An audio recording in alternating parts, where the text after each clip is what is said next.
గత ఈ యొక్క వైఎస్ఆర్సిపి జాబ్ మేళా పోర్టల్ని ఒక ఇంచుమించుగా 2 వారాలుగా ఓపెన్ చేసినాం.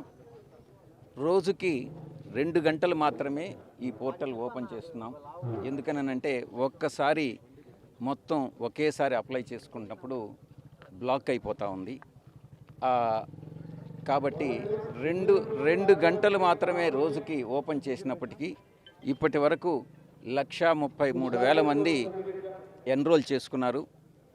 దాంట్లో ఈ సెంటర్లో ఇంచుమించుగా 33,000 మంది ఈ యొక్క తిరుపతి సెంటర్లో ఎన్రోల్ చేసుకోవడం జరిగింది. మిగతా వారందరూ కూడా విశాఖపట్నం, నాగార్జున యూనివర్సిటీ, గుంటూరులో ఎన్రోల్ చేసుకున్నారు. వీరందరికీ కూడా ఎవరైతే ఎన్రోల్ చేసుకున్నారో, ఎవరైతే ఎన్రోల్ చేసుకోలేదో, ఆంధ్ర రాష్ట్రంలో ఉన్నటువంటి ప్రతి నిరుద్యోగికి ఉద్యోగం కల్పించాలి అన్నటువంటి ఒక సదుద్దేశంతో ఈ యొక్క వైఎస్ఆర్ కాంగ్రెస్ పార్టీ జాబ్ మేళాస్ నిర్వహిస్తూ ఉంది.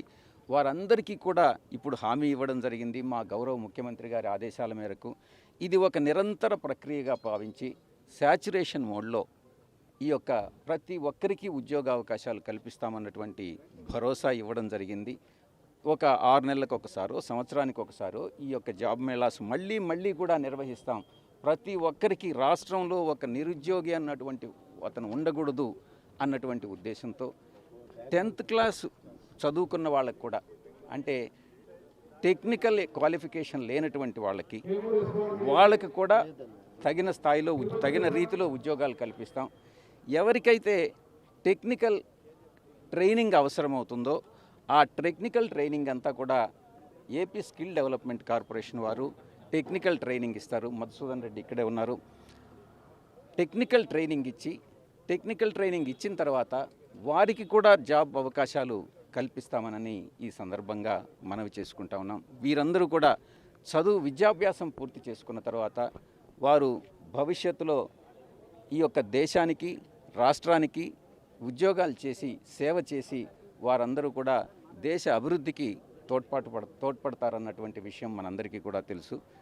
ఇది ముఖ్యమంత్రి జగన్మోహన్ రెడ్డి గారి ఆకాంక్ష. తప్పకుండా రాష్ట్రంలో ఉన్నటువంటి ప్రతి కుటుంబంలోనూ, ప్రతి వ్యక్తిలోనూ సంతోషం చూడాలన్నటువంటి జగన్మోహన్ రెడ్డి గారి ఆశయం తప్పకుండా నెరవేరుతుంది. చంద్రబాబు అంటే టీం కావాలని అంటే నిరుద్యోగులను నట్టేయడం YCP ప్రభుత్వం అని చెప్పి వాళ్ళు చేస్తున్నటువంటి కామెంట్స్కి టీంకి ఏమని ఇస్తారు? చంద్రబాబు నాయుడికి నేను ఒక్కటే సలహా ఇస్తా ఉన్నా. అతను చేసే ఆరోపణ నిజం కాదు అన్నటువంటిది నిరూపించేదానికి ఇప్పుడు పప్పునాయుడు ఎలాగూ నిరుద్యోగి కాబోతున్నాడు. తొందరలో ఎమ్మెల్సీ కూడా ఊడిపోతుంది. అతను ఎలాగూ ఉద్యోగం లేదు. ఇంట్లో కుటుంబ సభ్యులు భార్య కూడా లెక్కబెట్టేటటువంటి పరిస్థితి లేదు ఈరోజు. ఈ నేపథ్యంలో మా మీద చేసేటటువంటి ఆరోపణలు తప్పనని